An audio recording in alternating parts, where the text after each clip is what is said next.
अच्छा, ये जो पीटीआई के बड़े पढ़े लिखे हैं ना, इंजीनियर, बैंकर, बिजनेसमैन, ब्यूरोक्रेट, जो अपने आप को बड़ा पढ़ा लिखा समझते हैं, मैं इन्हें जाहिल नहीं समझता। मैं इन्हें जहालत के आला दर्जे पर, जहालत के सबसे ऊंचे दर्जे पर समझता हूँ। हमारे पढ़े लिखों का हाल देख रहे हैं कि इन्हें एक चीज़ रटा दी गई है, जरदारी डाकू, नवाज डाकू, जरदारी चोर, नवाज चोर, उसके बाद डांस और बस।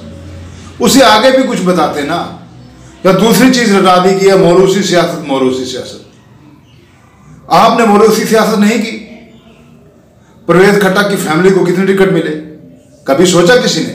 इस दफा परवेज खट्टक नहीं है, शाह महमूद कुरैशी को कितने टिकट मिले? क्या खिदमत थी उनकी फैमिली की? उसकी बेटी वो कराची से आई और उसने आके मुल्तान इलेक्शन लड़ा।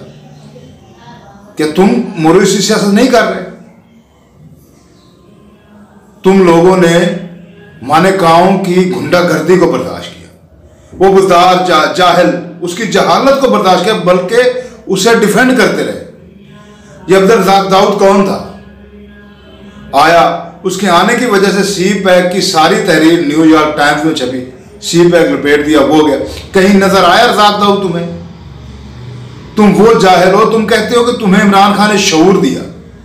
तुम्हें इमरान खान ने शऊर नहीं दिया। तुमने अपने माँ बाप का दिया हुआ शऊर इमरान खान के आगे सरेंडर कर दिया। वो तेजाब फेंकता रहा, तुम मुंह खोलकर पीते रहे, उसे हजम करते रहे, और आजकल वही तेजाब बाहर निकाल रहे हैं। ये शऊर नहीं है, इसे कहते हैं कि शऊर सरेंडर करना। आपने अपने माँ बाप का दिया हुआ शऊर इमरान खान के आगे सरेंडर कर दिया। पीटीआई में क्या सारे अल्लाह के वली हैं? कोई एक बंदा किसी के खिलाफ आज तक आपने आवाज उठाई? आप लोग उस्मान बुज़दार के खिलाफ आवाज नहीं उठा सके। वो अनपढ़ जाहिल जिसने पूरे पंजाब का सत्यानाश कर दिया, आप लोग उसे डिफेंड करते रहे। असद उमर के साथ क्या किया पीटीआई ने? जो एक काम का बंदा था, उस पर आप लोगों ने एक आवाज नहीं उठाई, और कहते हो कि हम पढ़े लिखे हैं। तुम पढ़े लिखे जाहिल हो, जाहिल।